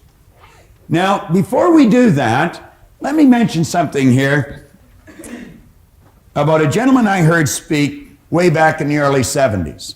I was fortunate enough to be on a program in Chicago at a Human Resource Congress with a gentleman named Frank Goebel. Frank Goebel had been an aerospace engineer. He was the president of an aerospace company. And one day he was working on his budget, and he realized that 65 cents out of every dollar revenue coming into that company was going back out of the company again to employees for either salaries or benefits. And he suddenly realized he knew virtually nothing about people. Here he was spending 65% of all the revenue on something he knew virtually nothing about. He said, I knew an awful lot about engineering, and I knew a fair amount about aerospace, but I knew very little about people. And so he said that he decided he would study some psychology, and fortunately for him, he ended up collaborating with Abraham Maslow. Now, Maslow made a breakthrough, the like of which is maybe only made every few thousand years. He had come to the conclusion that you and I have infinite potential. He's written a paper. He left aerospace engineering, and he went on to start the Thomas Jefferson Research Center out in Pasadena. In a paper called The Productive Person, Goebel wrote, by nature, you and I are alike. By practice, we get wide apart. There's the difference in our results again. Now, he said the difference between the most dissimilar characters, between the real achievers and the non-achievers, for example, seems to arise not so much from nature as from habit, custom, and education. He went on to quote William James, who concluded that we use a very small part of our real potential. And James said that most people live, whether physically, intellectually, or morally, in a very restricted circle of our potential being. We make use of a very small portion of our possible consciousness and of our soul's resources in general. Much like the person who out of their entire bodily organism would get into the habit of using and moving only their little finger.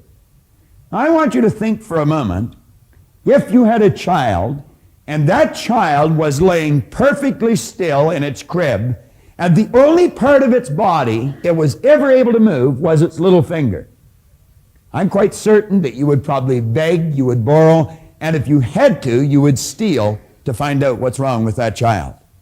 But isn't it strange that a human being can stop growing mentally at a very early age and it can be virtually ignored? This is, without question, one of the most important subjects we can go to. I want to refer back to something Napoleon Hill wrote again that caught my attention when I first read the book. He pointed out in here, somewhere in your makeup, there lies sleeping the seed of achievement, which, if aroused and put into action, will carry you to heights such as you may have never hoped to attain. Do you know, as I think of this and as I read it now, I'm doing things today that 27 years ago, if anyone had suggested, I would have thought they were hallucinating. I take a look at my paycheck today. It's so completely different than it was when I first started to study this. In fact, the same people that used to pay me $4,000 a year are now paying me $4,000 an hour. And the only thing that's really changed is what's going on inside. Everything was already there. It's just a matter of learning how to use it. Now, he said, just as a master musician may cause the most beautiful strains of music to pour forth from the strings of a violin, so may you arouse the genius which lies asleep in your brain and cause it to drive you upwards towards any goal you may wish to achieve. Now, I'm going to put a couple of marks on the board, and I want you to really think seriously about this. You know, human organizations, as we know them today, are not going to last much longer. And that is because we have built them on a false premise. These organizations have been built on the premise that you and I are physical beings, and we're really not.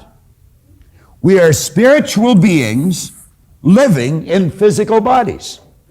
And we've been gifted with something called an intellect. And by learning to use the intellectual factors in our personality, we can tap into the higher side of our own nature and improve anything in our physical world. But you know, to the average person, that doesn't really make a whole lot of sense. And it may not make a whole lot of sense to you, as I just said it. But you're going to find as we go along with this, and as we keep working with this idea, it's going to make an awful lot of sense to you. Now, I have found when we start to study ourselves, there's only 2 points of reference we can go to. One is science, and the other is theology. There doesn't seem to be anywhere else to go. I have found that there are only 6 basic religions. Now, I spent quite a bit of time living and working in California. I think there's something like 4,000 religions in California, but everybody starts their own out there because there's tax breaks, you see. But you're still going to find there's just 6 basic religions, and they all teach us essentially the same thing.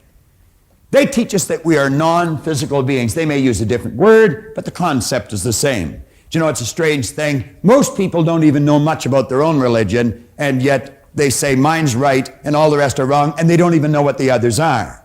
I have found that every one of them has the truth in it. We are non-physical beings. See, the truth is something like the center of town. It really doesn't matter which side you approach it from. When you get there, you're in the same place. Now, the other area that we might want to look at is science. Science tells you your energy. As a matter of fact, a DuPont scientist many years ago said that the electrons and the atoms of your body contain a potential energy of more than 11 million kilowatt hours per pound. Do you know that there's enough potential energy locked up in that thing that you're sitting in that we call a body to light up this whole North American continent for nearly a week? And then you'll hear people say, I haven't got any energy. What a ridiculous statement. That's all we are, is a mass of energy. Do you know this thing you're living in vibrates? It glows. As a matter of fact, there is an aura of energy around your body. That is the cells leaving your body. Your body changes at the rate of about 50,000 cells per second. And as the cells leave the body, new ones are created. And you know you can photograph the energy leaving the body. Semyon Kurlian, way back in the early 30s, perfected a form of photography where he could take and photograph mass, and the rays of energy coming from the body would penetrate the camera, penetrate the film, and you'd actually catch it on the film. And you'd photograph the density and the color of it. I would imagine you're very familiar with this, are you, honey? That's right. And you know, as the image in a person's mind changes, the vibration of their body changes, and the density and the color of this energy changes, and changes dramatically. Do you know you've even got a mental faculty where you can start to feel that energy coming from a person, and you can determine the mood they're in very, very quickly. You can virtually read what's going on inside an individual. Now, as we study this, we're going to find that this side and this side is actually all hooked up. Think of this for a second. You see sitting here on the lectern a glass of water. Now, let's stop and think about this for a moment. We call that glass. It's actually energy. Because of the speed it's vibrating at, we call it glass. We call this water. That's what it is. It's water. But it's actually energy too. As a matter of fact, the ring that's hitting it is energy, and the finger that the ring is on is energy. Everything's energy. Everything vibrates at a different speed. But stay with me here for a moment. What we're talking about here is energy. Now, while the energy is in the vibratory rate it's in that glass, we're going to call it water. And we call it water because it's vibrating at a physical or a corporeal state. If you were to add heat to that energy that we call water, you wouldn't call it water anymore. Then you would change the terminology that you would use. It'd be the same energy, but it would be moving faster and a higher speed of vibration. Then we would call it steam or vapor. And we would call the energy steam or vapor because it's not in a physical vibration. It's now moved into what we call an astral vibration. If we were to continue to add heat to that energy that we now call steam, you wouldn't call it steam any longer. You would call it air, ether, or gas. And that's because it's not in an astral vibration any longer. It's moved into now what we call an etheric vibration. But every level, it's the same energy. Now, as we take a look at this, we're going to let these lines represent levels of vibration, or, as we more commonly refer to them, as frequencies. And you know, each frequency is hooked up to the one above and the one below. There's no line of demarcation where one stops and the other starts. See, every frequency, it's like the colors of a rainbow. As they fit together, there's no place where one color stops and the other starts. They're all joined together. Now, you're never going to see that with something you call sight. Sight is a physical sensory factor. You have to go to one of your higher faculties, and you develop this through understanding. You start to understand. So you see, the part of us that we cannot see and the part we can see is all the same. This is just the flip side of the coin of this. Spirit always manifests through its polar opposite. We have the ability right here to tap in to this great power that I choose to refer to as spirit, and we can tap in with an intellect, and we can cause this power to literally move into form, into something we call an idea. That idea must literally move into something we refer to as results. You see, both science and theology clearly indicate nothing is created or destroyed. The only thing you can do is cause it to change. Now, this particular program is about prosperity. And when we think of prosperity, money plays a very large role. But of course, so do relationships, and so does the health of our body. But let's go back and think about money for a moment. Now, when you think about money, money is really an idea. You say, that's money. No, money is an idea. It's manifest on paper. Now, paper used to be wood. I remember when I was a little boy, I lived way up in Michipicoten Harbor. That's about 3 wigwams this side of the North Pole. It's a little north of King Garden, I think. But at any rate, when I lived up there, I'd watch them take these large logs out on flat cars on the railroad. And I remember people telling me that they were going to make paper out of it. I thought, how do you make paper out of a tree? It didn't seem to make sense. Well, you alter the vibratory rate of the energy that's called wood, and pretty soon it's called paper. And then you put ink on it, and now we call it money. Now let's think about this money for a moment. If it can be neither created nor destroyed, it must already be here. If we can't destroy it, if heat will cause the energy that we call water to move into an etheric state. I would imagine heat would cause what we call money to move into an etheric state. And there it goes. Now, where is it? You say it's gone. It's not gone. Still here. You see, you'll never see it on the level it's on now with your physical sensory factor sight. But if you use your intellect and develop understanding, you'll know that it's still here. What we want to do is cause it to move into form. Now, that's just about as bizarre as anything you'll ever hear to some people's ears. But I'm going to tell you, it's just as true as anything you'll ever hear if you understand natural laws. And what I'm talking about is moving your mind into a higher vibration, developing a higher consciousness, and you can literally attract all the good that you want. You see, money is literally attracted to us, or it's repelled. Now, in the first 27 years of my life, I can assure you that I was not magnetized to that green energy. It used to stay away from me, and now it just keeps coming to me. What did he say in this book? Right in the start of it, he said, when money starts coming, it'll come so fast and so furious, it will literally make your head spin. Now, let's take these simple concepts that have deep meaning, and let's take this other board here and build a picture.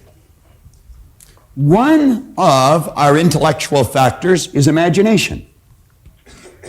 Another one is reason. Now, with reason, we have the ability to think. John's going to be talking about that a little later on. With our imagination, we can tap into this infinite power and we can build beautiful pictures in our mind. Now, since no one has an image of the mind, we have to make one.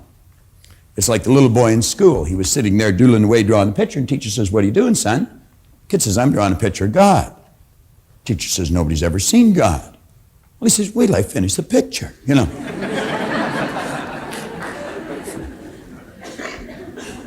I heard about a gentleman that was running a seminar in Vancouver, British Columbia.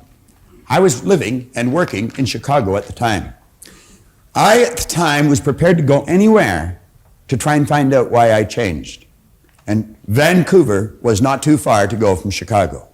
I always sort of laugh when I hear a person say, "Oh, if you hold one of these seminars in the east end of the city, I'll come, but I don't want to drive across the city. I'd walk across the continent if I thought I could get something that would help me understand me better, because I know it's my understanding of me that's going to determine the results that I get in my life, in my happiness, in my health, or in the area of wealth." Well, I flew off out to Vancouver, and I had heard many speakers. I'd read many books. I had a ton of information running around my head, but I couldn't get it to fit.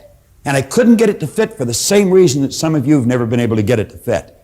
You have no picture in the brain cells of the mind. Do you know there's many psychiatrists that have problems with their patients because they're not giving them an image to work with when they're working with their mind? I have taught this idea to psychiatrists. I had a psychiatrist, Marty Cohen, out in Century City, California, tell me that he made more headway with a patient in 4 visits than he had previously made in 4 years. And the simple reason for it is he gave them order. He gave them a picture to start to work with. Well, as soon as this gentleman got up and started to speak, he was a great big gentleman by comparison to me. He and I looked like Laurel and Hardy when we worked together. But at any rate, the second he got up to speak, I knew this man knew what he was talking about. And I'm going to tell you, I listened carefully. I went over when he was finished and I asked him, I said, "Could I spend a couple of hours with you?" And I'll never forget him looking at his watch and telling me that he was sorry he didn't have a couple of hours. He had to go and catch a plane. Now, he said, "I'd love to spend some time with you," but he said, "I've got to catch a plane." And I said, "Well, I've got to catch a plane too. I don't mean right now." And I said, "Where are you going?" Or he said, "Where are you going?" I said, "I'm going home." He said, "Where do you live?" And I said, "Chicago." Well, he said, "What are you doing here?" I said, "Well, I come out to hear you speak." He said, "That's a long way." And I said, "Not for what I got."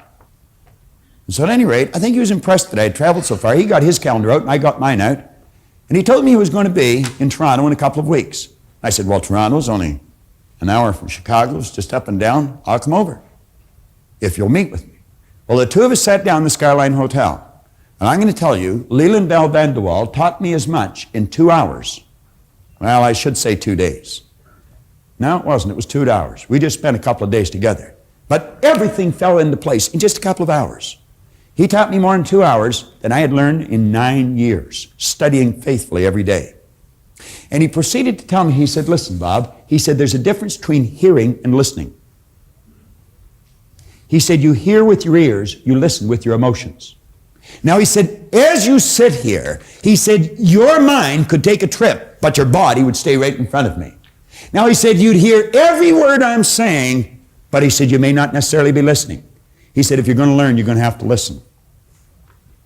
And you listen with your emotions. You've got to keep your mind with your body, no trips. Now, he said, if you do that, odds are pretty good you'll learn. And he says, there's a vast difference between learning and gathering information. He said, you see, all the way through school, we were encouraged to read, remember, and repeat.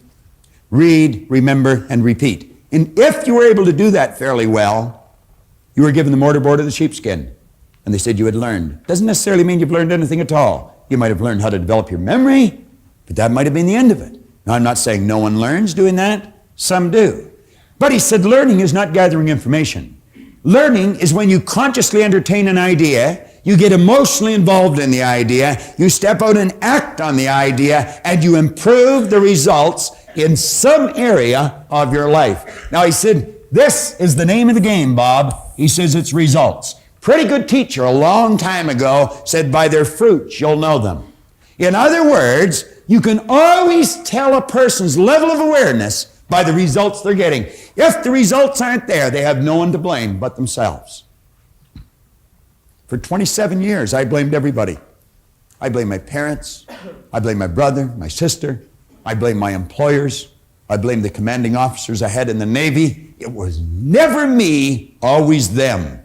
They weren't doing enough for me. They weren't doing it right. The truth was, I wasn't facing up to the truth about me. I was never studying. I didn't know anything about myself. And as a result, the results indicated it. I was unhappy, sick, and broke. Now, he said, Bob, you're going to have to alter some ideas in your mind. But he said, to do that, you're going to have a picture to work with. And he told me about a doctor in San Antonio, Texas, Dr. Truman Fleet. He started the concept therapy movement. He said he attempted to teach the healing arts, and he ran into a problem. He said the medical profession that he was a part of were treating symptoms or effects. They were not treating causes.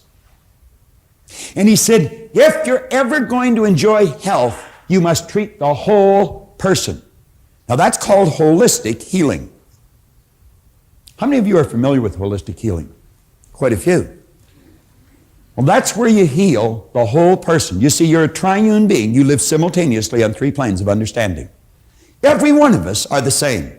Every one of us. The difference is in our results, but the same here. And that's where it all starts. And that's what we want to understand. When we walk into that office where the broadloom is up to our cheeks and there's a great big oak desk and a battery of secretaries, that person is not that much better than you are. I don't care how big their car is, how much money they've got in the bank. I don't care how pretty they are. They're no better than you, and they're no better than me. See, our problem is we have been living strictly with our sensory factors and never with our higher level of understanding. If a person's skin is a different color, we say they're different.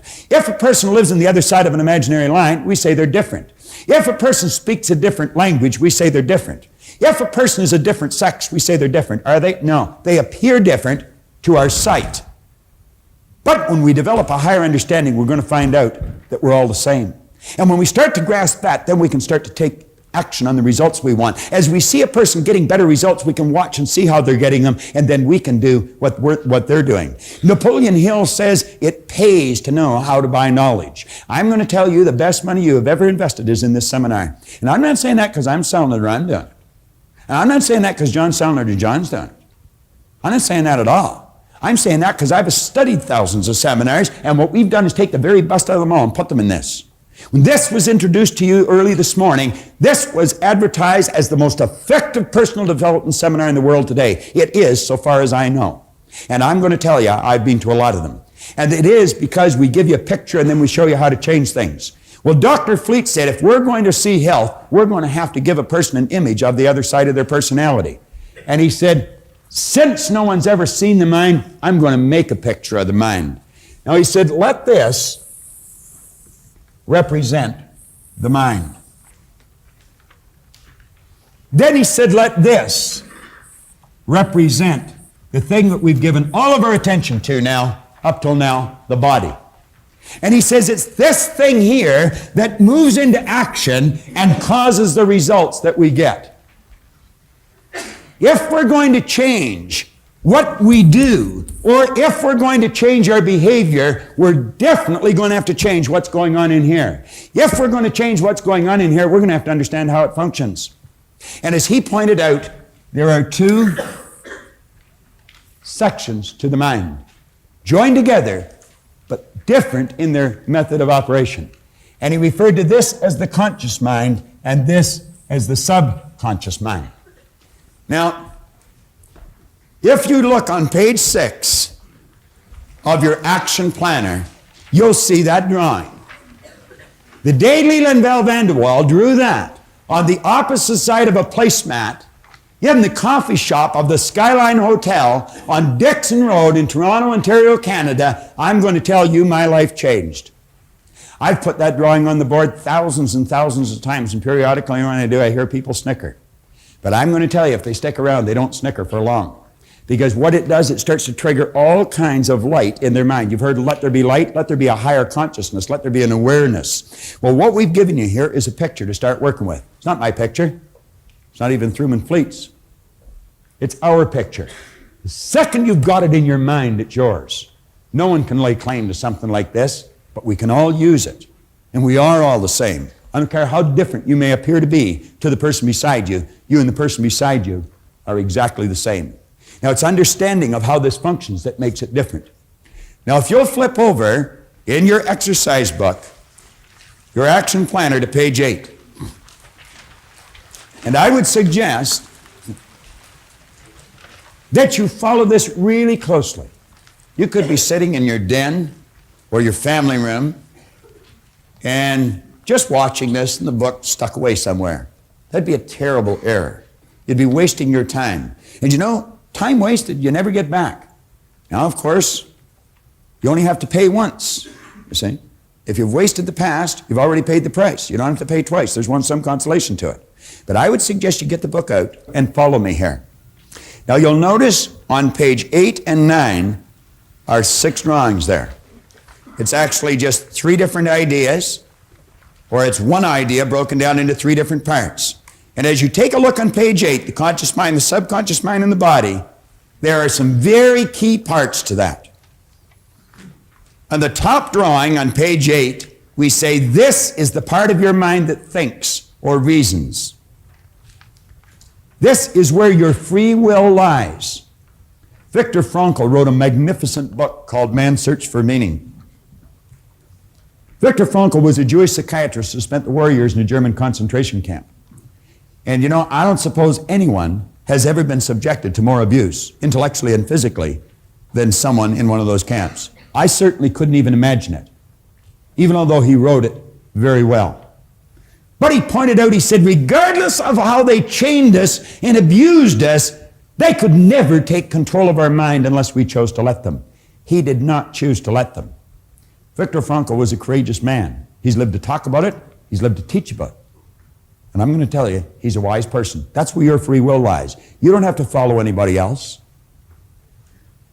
We say the conscious mind can accept or reject any idea. Now, there is no person or circumstance that can cause you to think thoughts or ideas you do not choose. They are the most important lines that you might find in this entire program.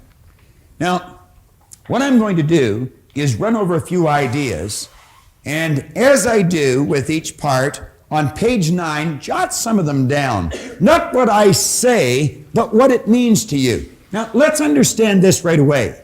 What I say, or what John says in this seminar, is not that important. What you see us put on the board is not that important. The different little props that we may use, they're not that important. What's important is what you think as a result of something we may say or you may see on the board. That's what's important. There's something you want, and there might be one idea that we fire out that'll just trigger something in your mind, and away you go. And you can do anything you want. I was talking to Raymond Aaron here earlier this morning. He's got a millionaires club, and there's many of you in the audience, and I want to congratulate you. I think it's a great idea. He's teaching people how to become millionaires. I watch a lot of people laugh when they say, "What?" He's already made 100 people have developed a net worth of at least $1 million just through one person's teaching. It's incredible, isn't it? It really is. That's not a crazy idea at all. You want to be a millionaire? You can be a millionaire. Do you want to start your own business? You can start your own business. You can do anything you want. But clearly understand this. If you don't know how this works, you haven't got a snowball's chance in that hot place of doing it. We're just about to the end of this first tape. There's been some very important material covered. It's vitally important that you go back and you read through this book. Possibly even watch the entire tape again before going on to the next tape. Read from page 5 to page 8. Cover your own notes and pay particular attention to page 8 before you go to the second tape. Please understand this. This program will be of little value if you have not established a goal, something you really want, that you're emotionally involved in, that you're working towards. Possibly to help you, before we go to the second tape, we'll take you on a little tour down through some tropical island. Holding on to the key, ready to unlock your